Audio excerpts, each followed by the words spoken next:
इस फिल्म में से मुझे इसका पूरा कंसेप्ट और जिस हिसाब से दर्शकों के लिए दर्शाया गया है मुझे बहुत ही बढ़िया लगा। लेकिन इस फिल्म का स्टोरी टेलिंग काफी हटके तो नहीं, लेकिन एक जर्मन फिल्म के लिए बहुत ही अच्छा है। इसका मतलब ये नहीं कि जर्मन फिल्म्स अच्छे नहीं होते, लेकिन अभी तक जो मैंने 2 जर्मन फिल्म्स देखे हैं वो बहुत ही बढ़िया है। लेकिन आने वाले समय में जब जर्मन फिल्म्स देखूंगा तब कैसे होंगे पता नहीं। तो बात करते हैं इस फिल्म के बारे में। तो हेलो एवरीवन, आप सभी का मेरे चैनल पे स्वागत, जहाँ पे मैं एक आपका होस्ट और ये रहे मेरे दोस्त। बात करेंगे इस फिल्म के बारे में। तो बिना आपका वक्त बर्बाद किए शुरुआत करते हैं आज का व्लॉग।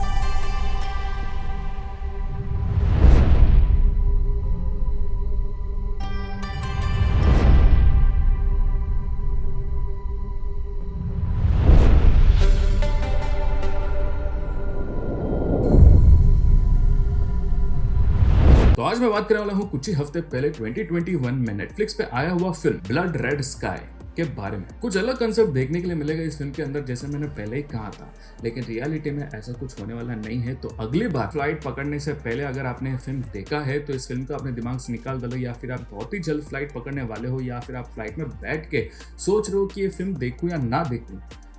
ये मेरा ब्लॉग तो तभी देख नहीं पाओगे, लेकिन अगर आप फ्लाइट पकड़ने से पहले अगर मेरा ब्लॉग देख रहे हो और फ्लाइट में जाने के बाद अगर आपको ये फिल्म मिलता है देखने के लिए, तो मैं कहूँगा इस फिल्म को मत देखो, क्योंकि आपका फ्लाइट सुखदायक नहीं, बहुत ही दर्दनाक होगा। कहानी है फ्रैंकफर्ट में रहने वाली एक माँ और बेटे की। माँ कैंसर से भी बहुत बड़ी खतरनाक बीमारी से गुजर रही है गए कई सालों से। मतलब ऐसे समझ लो, जब से बच्चा छोटा था तब से लेकर अब तक इसकी माँ इस बीमारी से जूझ रही है। तो फाइनली उसने डिसाइड किया है कि वो अपना इलाज न्यूयॉर्क में एक बहुत ही अच्छे डॉक्टर से करवाएगी, इसलिए वो अपने बेटे को लेकर ट्रांस अटलांटिक फ्लाइट से जा रही है। और उस फ्लाइट में कई अन्य लोग भी सफर कर रहे हैं। अभी उन अन्य लोगों में कुछ लोग आतंकवादी भी हैं, जिनका मकसद है इस फ्लाइट को हाईजैक करने का और अपने मुकाम पे पहुंचने का। अभी ये कभी भी और किसी के साथ भी हो सकता है, कलयुग है रे बाबा। और फ्लाइट उड़ान भरने के बाद ठीक कुछ समय में ही उन लोगों ने इस फ्लाइट को हाईजैक कर लिया। लेकिन मगर किंतु परंतु कुछ गलत कामों के भी दरवाजे होते हैं, जिन्हें सिर्फ सही मौकों पे ही खटखटाना चाहिए, क्योंकि ये मौके 1000 में से सिर्फ एक ही बार खुलते हैं। और जब खुलता है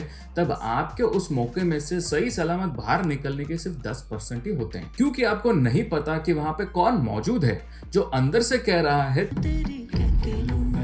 और ऐसा मजबूत लेगा जो आप जिंदगी भर याद रखोगे, या फिर जिंदगी को ही अलविदा कह दोगे। और ऐसे ही कुछ हो जाता है इस फिल्म में। एक औरत जिसका अतीत किसी को भी पता नहीं, लेकिन एक ऐसा अतीत जो कोई समझ नहीं पाएगा, या फिर समझ के भी ना समझ होकर घबराएगा। और ये ना समझने वाला अतीत इतना खूंखार होता है कि अक्खा प्लेन खून से लहूलुहान हो जाता है। इसलिए इसे बहुत ही सिंपल और सरल भाषा में बोला गया है, खून लाल आसमान। आसमान की जगह पे विमान बोलना चाहिए था। अभी चमाइला क्या था इस औरत का ऐसा अतीत? ये बंदा कौन है, आतंकवादी या अच्छा व्यक्ति? क्या माँ और बेटे न्यूयॉर्क पहुंच पाएंगे? क्या ये टेररिस्ट लोगों का अपना मकसद पूरा होगा? और इसे क्या हुआ इस हवाई जहाज में जो खून से स्विमिंग पूल बन गया? ये आप लोगों को ये फिल्म देखकर ही समझ आएगा। मुझे ये फिल्म बहुत ही पसंद आया। एब्सोल्यूट इलॉजिकल फिल्म है, लेकिन जब स्नेक्स ऑन प्लेन चल सकता है तो ये डैश ऑन प्लेन्स क्यों नहीं चल सकता? कंटेंट है रे, इसको अपने असल जिंदगी के साथ जोड़ने का नहीं। इस फिल्म में से सिर्फ 2 ही चीज सीख सकते हो कि Your name is Khan. Yes.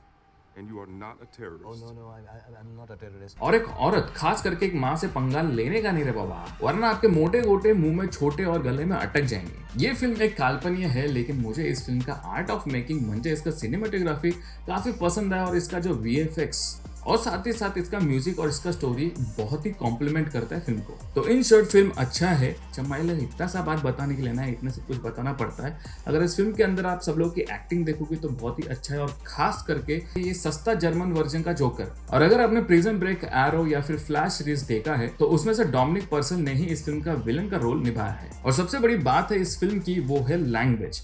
ये फिल्म जर्मन भाषा में बनाई गई है, तो मैंने तो हिम्मत बिल्कुल भी नहीं किया। वैसे मैंने जब चालू कर दिया तो वो ऑटोमेटिकली इंग्लिश में स्टार्ट हो गया।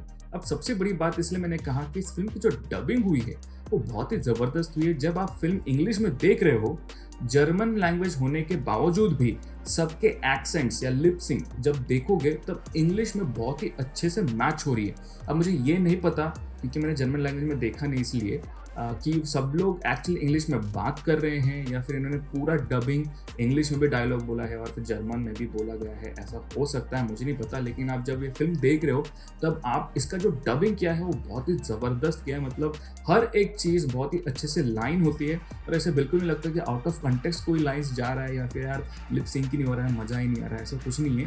बहुत ही अच्छे से आप इस फिल्म को एंजॉय कर सकते हो और इस फिल्म को एक्चुअली फील कर सकते हो। अभी मुझे ये नहीं पता ये कंटेंट क्रिएटर्स का कमाल है या फिर एक्टर्स लोगों का धमाल है।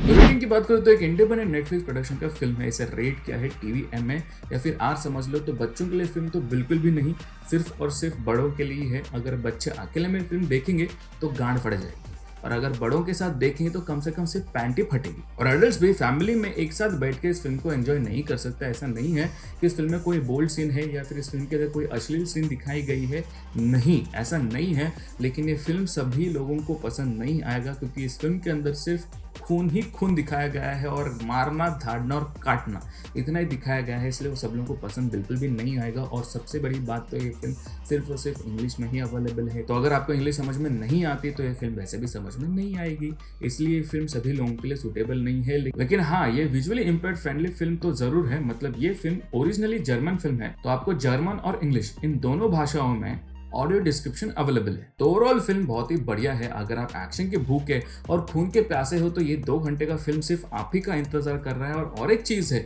जो मैं आपको नहीं बताऊंगा, आपको जाकर ये फिल्म देखना पड़ेगा कि और कौन है खून का प्यासा। एक्शन और माँ बेटे के इमोशन के मामले में फिल्म पीछे बिल्कुल भी नहीं छूटता। हाँ, मैं जरूर मानता हूँ कि कुछ सीन इलॉजिकल या फिर कुछ घिसे पिटे शॉट आपको इस फिल्म के अंदर देखने के लिए मिलेंगे, लेकिन ये सब कुछ फिल्म मेकिंग के सामने नजरअंदाज किया जा सकता है। लेकिन इस लड़के के सामने ये एक्टिंग तो क्या, पूरा फिल्म छोटा पड़ जाएगा। इतना डेयरिंग बाज लड़का तो शायद ही आपको आपके असल जिंदगी में देखने के लिए मिलेगा। लेकिन इस बच्चे की एक्टिंग, मुझे कहाँ पे तालीम ली है ये पता नहीं, लेकिन इसके टीचर का नंबर मेरे को होना रे बाबा। इतना जबरदस्त एक्टिंग किया है उसने इस फिल्म के अंदर, आखे पिक्चर को सभी लोगों को खा गया सिर्फ एक छोटा सा लड़का। बस हो गई इस फिल्म की तारीफ। 100% वन टाइम वॉच फिल्म जरूर कहूंगा। वीकेंड में आराम से बैठ के हर एक पल को एंजॉय करो, और अगर आपको लगी भी हो तो भी आपको संडास जाने के लिए देगा नहीं ये फिल्म। तो बस इस व्लॉग में इतना ही। इस फिल्म के बारे में या फिर मेरे व्लॉग के बारे में या फिर मेरे चैनल के बारे में कुछ कहना चाहते हो तो कमेंट करके जरूर बताना। और अगर पसंद आए तो उसे लाइक से सब्सक्राइब जरूर करना। सब्सक्राइब होने के बाद जैसे स्क्रीन पे आ रहा है वैसे घंटा और उसके बाद वो ऑल बटन दबाना, ताकि मेरे जब भी नए नए व्लॉग्स आएंगे तभी आप तक नोटिफिकेशन पहुंच जाएंगे। और अगर आप व्लॉग्स देखने वाले में से नहीं हो तो मेरा प्रोजेक्ट नोवन पॉडकास्ट को भी जाकर सुन सकते हो, वहाँ पे फिल्म के रिव्यूज डालते रहता हूँ। और अगर आप मेरे चैनल पे नए हो या फिर मेरे दूसरे कंटेंट भी देखना चाहते हो तो ऊपर आई बटन पे या फिर एंड स्क्रीन में उसके लिंक्स आ रहे होंगे, आप वहाँ पे भी जाकर देख सकते हो। तो आपसे फिर मुलाकात होगी दूसरे ब्लॉग पे। टिल देन टेंशन लेने का नहीं, माँ बाप को परेशान करने का नहीं, बाजू को बेवजह छेड़ने का नहीं। बाय।